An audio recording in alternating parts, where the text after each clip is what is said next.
2013 সালে শাপলা চত্বর হত্যাকাণ্ড সহ হেফাজতের আন্দোলনে সারা দেশ থেকে 58 জন নিহতের পরিচয় শনাক্ত হয়েছে।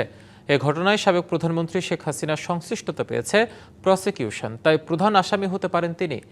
এই ঘটনার 90% তদন্ত শেষ হয়েছে বলে জানিয়েছেন আন্তর্জাতিক অপরাধ ট্রাইব্যুনালের চিফ প্রসিকিউটর আমিনুল ইসলাম। ধর্ম অবমাননার প্রতিবাদ ও ১৩ দফা দাবিতে ২০১৩ সালের ৫ই মে ঢাকা অবরোধ কর্মসূচি ঘোষণা করে হেফাজত ইসলাম। ওই দিন দেশের বিভিন্ন স্থান থেকে মাদ্রাসা শিক্ষার্থী ও সমর্থকেরা জড়ো হয় রাজধানীতে। কর্মসূচি শেষে হেফাজতের সমর্থকেরা অবস্থান নেয় মতিঝিলের শাপলা চত্বরে। দিনভর উত্তেজনার পর দুজনের মরদেহ অস্থায়ী মঞ্চের সামনে আনা হলে আরও উত্তপ্ত হয়ে ওঠে পরিস্থিতি। পরে মধ্যরাতে যৌথ বাহিনী অভিযান চালালে পরিস্থিতি সহিংস রূপ নেয়। গুলি, টিয়ারশেল ও সাউন্ড গ্রেনেড নিক্ষেপ করে ছত্রভঙ্গ করে দেওয়া হয় সমাবেশ।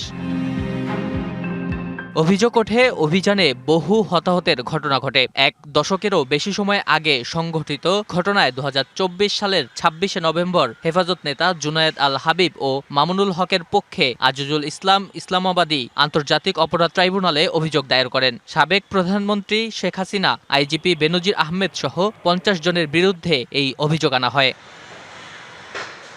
এবার হেফাজতের আন্দোলনে সারা দেশ থেকে নিহত ৫৮ জনের পরিচয় শনাক্তের কথা জানিয়েছেন চিফ প্রসিকিউটর আমিনুল ইসলাম। আরও জানান, এই ঘটনায় ৯০% তদন্ত সম্পন্ন হয়েছে। এই পর্যন্ত শুধু শাপলা চত্বরের বা ঢাকার মধ্যে ৩২ জনের নিহত হওয়ার ঘটনা ঘটেছে।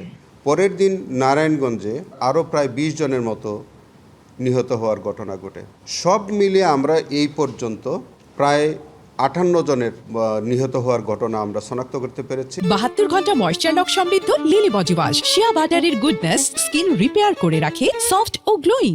এই হত্যাকাণ্ডের ঘটনায় তৎকালীন প্রধানমন্ত্রী শেখ হাসিনা সহ সরকারের ঊর্ধ্বতনদের সংশ্লিষ্টতা পাওয়া গেছে বলে জানিয়েছেন চিফ প্রসিকিউটর। তৎকালীন সরকারের উদ্দেশ্য ছিল যে এই ইসলামিক এই গ্রুপটাকে বা এই সংগঠনটাকে হয়তো একেবারেই নিধন করে দেওয়া। একদম সুপিরিয়র কমান্ড যিনি দিয়েছেন সরকার প্রধান থেকে শুরু করে তৎকালীন বাহিনী প্রধান, কমিশনার, পুলিশ কমিশনার সহ অনেকে এটার সাথে জড়িত থাকতে পারে, যাদের নাম আমরা তদন্তের সাথে এখনই প্রকাশ করছি না। আগামী ৭ জুনের মধ্যে ট্রাইব্যুনালে তদন্ত প্রতিবেদন দাখিল করবে প্রসিকিউশন। শিকার হয়েছেন। নাজমুল হুদা, ডিবিসি নিউজ, ঢাকা।